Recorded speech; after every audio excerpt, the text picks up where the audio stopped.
Hello my dear friends, this is Akhan Pandey and welcome back to Viki Tutor. आज हम start करने वाले हैं एंटरप्रेन्योरशिप डेवलपमेंट का पहला यूनिट, जिसका नाम है हमारा एंटरप्रेन्योरशिप। ये बेसिकली हमारा पूरा एंटरप्रेन्योरशिप का इंट्रोडक्शन और उसके बारे में सारी चीज़ें हैं। तो ये पहला चैप्टर इसीलिए है कि हम उसके बारे में जाने कि क्या होता है एंटरप्रेन्योरशिप और एंटरप्रेन्योर कैसे एंटरप्रेन्योरशिप के ज़रिए अपनी बिजनेस को डेवलप करता है। ये सारा हम पढ़ेंगे इस पूरे सब्जेक्ट में। तो आज के सब्जेक्ट का हम स्टार्ट कर रहे हैं और पहला टॉपिक हमने लिया है एंटरप्रेन्योरशिप, जिसमें हमारा इसमें हम आप देखेंगे क्वेश्चन वाइज हम आंसर देते जाएंगे, जैसे कि जैसे क्वेश्चंस हमारे बनते हैं एग्ज़ाम में।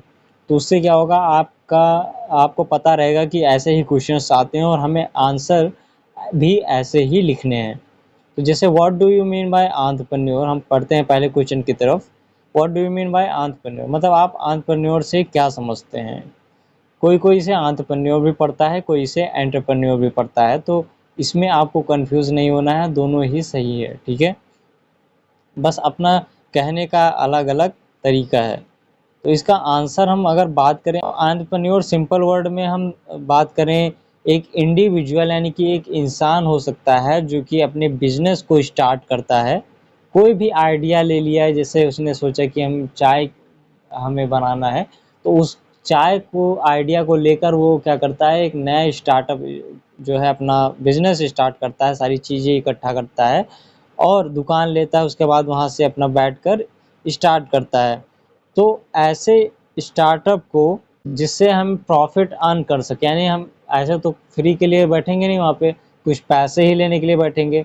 तो एक ऐसा इंडिविजुअल जो कि कुछ पैसे कमाने के लिए एक बिजनेस स्टार्ट करता है सारे रिसोर्सेज की मदद से, उसे हम कहते हैं एंटरप्रेन्योर। तो होप एंटरप्रेन्योर आपको समझ में आ गया होगा। अब हम बढ़ते हैं नेक्स्ट क्वेश्चन की तरफ। What do you mean by entrepreneurship. अब एंटरप्रेन्योरशिप क्या होता है, एंटरप्रेन्योर वर्ड से ही एंटरप्रेन्योरशिप बना है। तो इससे हम समझ सकते हैं कि जो एंटरप्रेन्योर हमारा है, यानी कि जो एक इंसान इंडिविजुअल जो बिजनेस स्टार्ट कर रहा है, वो जो जो चीज़ें फॉलो करेगा अपने बिजनेस को आगे बढ़ाने के लिए, अपने बिजनेस को चलाने के लिए, सारी चीज़ें प्रोसेस जो फॉलो करेगा उसे हम क्या कहेंगे, एंटरप्रेन्योरशिप कहेंगे। जैसे हमारा रिलेशन से वर्ड बनता है रिलेशनशिप, ठीक उसी प्रकार से एंटरप्रेन्योर से बना हमारा एंटरप्रेन्योरशिप। तो अब हम देखें इसमें हमें लिखा क्या है, entrepreneurship is the process of creating, developing and managing a new business venture with the aim of making profit। अब यहाँ पर भी वही चीज़ आ गई कि कोई चीज़ को क्रिएट करना है कि बनाना। क्रिएटिविटी हमारी होती है आइडिया, जो कि हमारी इमेजिनेशन होती है कि हमें ऐसे ऐसे हमारा बिजनेस जो है वो आगे बढ़ सकता है। तो वो हमारे दिमाग में होता है, चलता है, वो सब इमेजिनेशन है, यानी क्रिएटिंग में वो चीज़ें आ गई। अब डेवलपिंग, जो क्रिएट किया हमने अपने माइंड में इमेजिनेशन के थ्रू, उसको हम क्या करेंगे, डेवलप करेंगे, कैसे प्रैक्टिकली हम उसको अप्लाई कर सकते हैं। जैसे हमने सोचा कि हम पहला एग्जांपल ले लें, चाय की हम दुकान खोलेंगे। तो चाय की दुकान खोलना तो हमारी क्रिएटिविटी हो गई। उसके बाद हम बात करेंगे कि डेवलपिंग, अब उसको कैसे हम आगे बढ़ाएंगे। तो दुकान लेंगे, उसके बाद हम उसमें सारे सामान रखेंगे, ऐसा सामान ना हो कि कस्टमर आए वापस चला जाए। तो ये सारी चीज़ें क्या हो जाएंगी, डेवलपिंग होगी। और मैनेजिंग के अंदर हम कैसे एम्प्लॉयज़ को मैनेज कर सकते हैं, जिसको हम रखें अपनी दुकान पे, या वेटर्स को रखते हैं जो सर्व करते हैं हमारे दुकानों पे, उनको हम कह सकते हैं एक तरीके से मैनेज कैसे कर सकते हैं सारी चीज़ें, फाइनेंशियल मैनेजमेंट की, पैसा हमारा कितना आ जा रहा है, वो सारी चीज़ें हमारी क्या हो जाएंगी, मैनेजिंग में आ जाएंगी। प्रॉफिट मेन है। हम कोई भी बिजनेस स्टार्ट करते हैं तो हमारा मकसद होता है प्रॉफिट अर्न करना। इसके अलावा बाकी रेपुटेशन और कस्टमर से रिलेशनशिप बिल्ड करते हुए ही, लेकिन मेन फोकस हमारा होता है प्रॉफिट की तरफ। यहीं पर दूसरे पॉइंट में हम बात करें कि एंटरप्रेन्योरशिप में क्या चीज़ें होती हैं। कई सारी बिजनेस अपॉर्चुनिटीज़ होती हैं हमारी। जैसे कि कोई हमने बाहर निकला, हमने देखा कि वहाँ पर सेब का जूस बना रहा है। तो हमें उसे देखकर ये लगता है कि शायद क्या हम भी अगर कर देंगे तो जूस का शॉप खोल दें, जिसमें सारे फ्रूट्स हो जाएं, ना कि सिर्फ एप्पल का ही सारे जूस हो जाए। तो वहाँ पर हमारा जो है बिजनेस अपॉर्चुनिटी हमको आइडेंटिफाई हम कर सकते हैं। ठीक, उसके लिए हमें क्या करना पड़ेगा, मार्केट में निकलना पड़ेगा। मार्केट में देखेंगे जब सारे लोगों की कौन-कौन सा बिज़नेस कर रहे हैं और किसमें प्रॉफ़िट है, कॉम्पिटिशन कम है, तो उस जगह पर हम जाना पसंद करते हैं। उसी तरीके से इसमें हमारा फंड को कैसे हम बचत कर सकते हैं, जैसे ज़्यादा खर्च ना करें, कम पैसे में हम कैसे अपने बिज़नेस को डेवलप कर सकते हैं, आगे बढ़ा सकते हैं। उसी तरीके से कैसे हम एक टीम बनाकर काम कर सकते हैं और टीम में हम एक काम दूसरे को दे दिए, उसी में सारी काम जो है हमारा वो हम बाँट देते हैं, जिससे हमारा ईज़ी हो जाता है सारी चीज़ें मैनेज करना। उसी तरीके से हम जब सारी चीज़ें मैनेज हो जाती हैं, सब कुछ रिसोर्सेज़ अवेलेबल हो जाते हैं, तो हम क्या करते हैं, उसको एग्ज़ीक्यूट करते हैं, मतलब उसको हम फाइनल प्रोडक्ट की तरफ हम बढ़ते हैं कि जो हमारा मार्केट में प्रोडक्ट जाने वाला है, उसको तरफ हम बढ़ते हैं। अब तीसरा क्वेश्चन है हमारा स्मॉल स्केल इंडस्ट्रीज़ का क्या कॉन्सेप्ट है, मतलब ये स्मॉल स्केल इंडस्ट्रीज़ होती क्या हैं, कैसे वर्क करती हैं, इसमें क्या-क्या चीज़ें हैं, वो हम इस क्वेश्चन के ज़रिए समझने वाले हैं। तो पहला पॉइंट हम देखें, स्मॉल स्केल इंडस्ट्रीज़ जो होती हैं, इसको हम शॉर्ट में एसएसआईज़ भी बोलते हैं। तो एग्ज़ाम में आपको एसएसआई भी दिया जा सकता है, तो आप कंफ्यूज मत होइएगा, क्योंकि इसका मतलब जो है वो स्मॉल स्केल इंडस्ट्रीज से ही है। ये एक ऐसे बिजनेस होते हैं जो कि स्मॉल स्केल पर ऑपरेट करते हैं, मतलब अगर आप घर से अपने बाहर लोकली निकल गए तो वहाँ पर आपको जो है बिजनेस छोटे मोटे मिल जाएंगे, जहाँ पर रस्क की फैक्ट्री आपने देखा होगा, ब्रेड की फैक्ट्री देखा होगा, छोटे छोटे केक बनते हैं। तो ये सारे क्या होते हैं, स्मॉल स्केल इंडस्ट्रीज होते हैं जो कि लोकली वर्क करते हैं और स्मॉल स्केल पे भी वर्क करते हैं। इनका क्या होता है, एम्प्लॉयज़ बड़े कॉरपोरेट के मुकाबले कम होते हैं।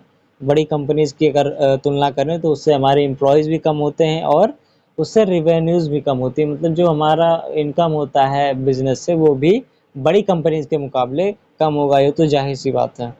और एसएसआईज़ क्या होते हैं, हमारी लोकली ओन्ड होते हैं, यानी कि हमारे बीच में से ही कोई एक होगा जो कि ओन करेगा लोकल में। और एसएसआईज़ की बात करें, यानी कि स्केल इंडस्ट्रीज़ की बात करें, तो काफ़ी मेजर रोल ये निभाती हैं हमारे इकोनॉमिक, यानी कि वर्ल्ड इकोनॉमिक में भी ये हमारा काफ़ी ज़्यादा अहम रोल निभाते हैं। इनके ज़रिए मतलब छोटे-छोटे बिज़नेसेस ही ज़्यादा हमारे, आप देखते होंगे लोकल में एक एरिया की बात करें तो उस एरिया में काफ़ी ज़्यादा लोकल होंगे। अगर बड़ी कंपनीज़ की बात करें तो एक मुश्किल से एक होगी, या फिर हो सकता है हो ही ना। तो इस ज़रिए से हम बात कर सकते हैं कि संख्या जो है स्मॉल स्केल इंडस्ट्रीज़ की पूरे वर्ल्ड में काफ़ी ज़्यादा है, अगर बड़ी कंपनीज़ की तुलना करें तो। तो उस हिसाब से हमारे जो रिवेन्यूज़ हैं, हमारा जो इकोनॉमिकल सपोर्ट है, वो किससे होता है, एसएसआईज़ के थ्रू ही ज़्यादा होता है। अब बात करें सोशल एंटरप्रेन्योरशिप क्या होता है। सोशल एंटरप्रेन्योरशिप, हम ऐसा बिजनेस हमने स्टार्ट तो कर दिया है, लेकिन वो लोगों के भलाई के उद्देश्य से बनाया गया हो, जिसमें हमारा सबसे पहला जो मोटो हो, गोल हो, वो क्या हो कि दूसरों की समस्या को सुलझाना और हमारे नेचर पर कोई भी प्रभाव ना पड़े, यानी कि नेचर भी हमारा स्वस्थ रहे और लोगों की समस्याएं भी सुलझ जाएं। तो ऐसे हम क्या कहते हैं, ऐसा बिजनेस स्टार्टअप करेंगे तो उसे हम बोलेंगे सोशल एंटरप्रेन्योरशिप। जैसे कि मेनली हमारे हो गए पॉवर्टी, यानी कि गरीबी हो गई, शिक्षा हो गई, एजुकेशन हो गया, हेल्थ केयर हो गया, जैसे कि हमारी स्वास्थ्य से रिलेटेड हो गया, एनवायरमेंटल सस्टेनेबिलिटी, यानी कि हम अपने नेचर को, एनवायरनमेंट को स्वस्थ रखें, ऐसी हम चीज़ें करें। तो इनको ध्यान में रखकर जब भी कोई बिजनेस बनाया जाता है, उसे हम कहते हैं सोशल एंटरप्रेन्योरशिप, जिसमें हमारी सोशल को देखते हुए उनकी भलाई के लिए, उनके डेवलपमेंट के लिए हमारा जो बिजनेस है वो वर्क करे। नेक्स्ट क्वेश्चन है, व्हाट इज़ फैबियन एंटरप्रेन्योर। तो फैबियन एंटरप्रेन्योर्स की बात करें तो ये क्या करते हैं, लॉन्ग टर्म पे भरोसा करते हैं, यानी कि लॉन्ग टर्म ऐसा बिजनेस स्टार्ट करते हैं जिसमें हमारा लॉन्ग टर्म चले। ठीक, इसमें मेनली फोकस होता है कि लॉन्ग टर्म गोल लेकर चलना है और बिजनेस को धीरे धीरे ग्रो करना है। इसमें प्रॉफिट तो होता है फोकस, लेकिन तुरंत हमें प्रॉफिट नहीं चाहिए होता है, तो हम ये कह सकते हैं कि शॉर्ट टर्म प्रॉफिट पर फोकस नहीं होता है, इसमें प्रॉफिट नहीं, इसमें लॉन्ग टर्म हमारा बिजनेस कैसे चल सकता है उस पर हम फोकस करते हैं। और वहीं पर फैबियन एंटरप्रेन्योर में होता है कि जो हमारे एंसेस्टर्स होते हैं, जो हमारे पहले से पीढ़ी दर पीढ़ी बिजनेस आता रहता है, उस तरीके से होता है कि दादा हमारे बिजनेस स्टार्ट किए, उसके बाद हमारे पिताजी स्टार्ट किए, उसके बाद हम स्टार्ट कर रहे हैं। तो इसमें बिजनेस में यही सारी चीज़ें होती हैं। अब मैनेजर और एंटरप्रेन्योर दो अलग अलग वर्ड हैं, इनको आप समझने की कोशिश करिए, कभी एग्जाम में पूछा जाता है ये। A manager is responsible for managing and overseeing the day to day operation। अब कोई भी आपने स्टार्टअप किया कोई बिजनेस है आपका, उसमें आप एक मैनेजर रखते हो, ठीक। तो यहीं से आप समझ सकते हो कि आपके अंडर में ही मैनेजर काम करेगा। आप हो गए एंटरप्रेन्योर, आपके कंपनी में आपने रखा मैनेजर। अब मैनेजर का काम होगा कि सारी चीज़ें व्यवस्थित तरीके से चल रही हैं और दिन पर दिन जो चीज़ें हो रही हैं, जैसे कोई प्रोजेक्ट आया उसको कैसे एग्जीक्यूट करना है, कैसे टीम में मीटिंग करना है, वो सारी चीज़ें क्या होगा, मैनेजर का काम होगा। कौन सी फाइल्स कंप्लीट हो गई है, उस रिपोर्ट हम देते हैं, उसका रिपोर्ट हम आगे उसको भेजेंगे। तो पूरे ओवरऑल पूरा जो मैनेजमेंट होगा वो किसका काम होगा, मैनेजर का काम होगा। एंटरप्रेन्योर क्या होगा, एंटरप्रेन्योर क्या होगा, अपना बिजनेस स्टार्ट करेगा और उसको कैसे आगे बढ़ाना है बिजनेस को, ये सारी चीज़ें काम होगी एंटरप्रेन्योर की। तो मैनेजर का काम हो गया कि एंटरप्रेन्योर के अंडर में उस कंपनी या फिर उस स्टार्टअप को मैनेज करना, बिजनेस को मैनेज करना कि कौन सी चीज़ें ख़त्म हो गई हैं उसको पूरा करना, कौन से हमारे क्लाइंट से मीटअप करना है, वो सारी चीज़ें मैनेज करना हो गया। एंटरप्रेन्योर का सिंपल काम हुआ बिजनेस स्टार्ट करना, उसको कैसे ग्रो करना है, वो सारी चीज़ें।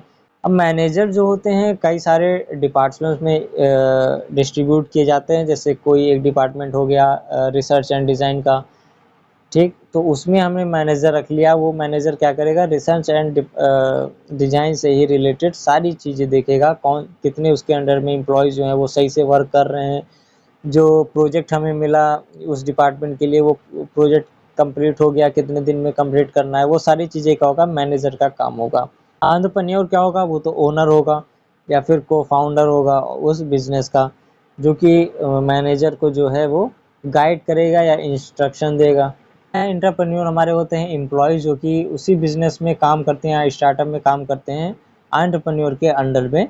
और यहाँ पर ये क्या करते हैं, अपना आइडिया जो है वो रखते हैं एंटरप्रेन्योर के सामने, और अगर वो आइडिया जो है अप्रूव कर देता है एंटरप्रेन्योर, तो वो एग्जीक्यूट होता है उसके बाद, और मार्केट में वही हमारा लॉन्च हो जाता है। तो एंटरप्रेन्योर बेसिकली होते हैं एम्प्लॉय, जो कि हमारे ऑर्गेनाइजेशन में काम करते हैं।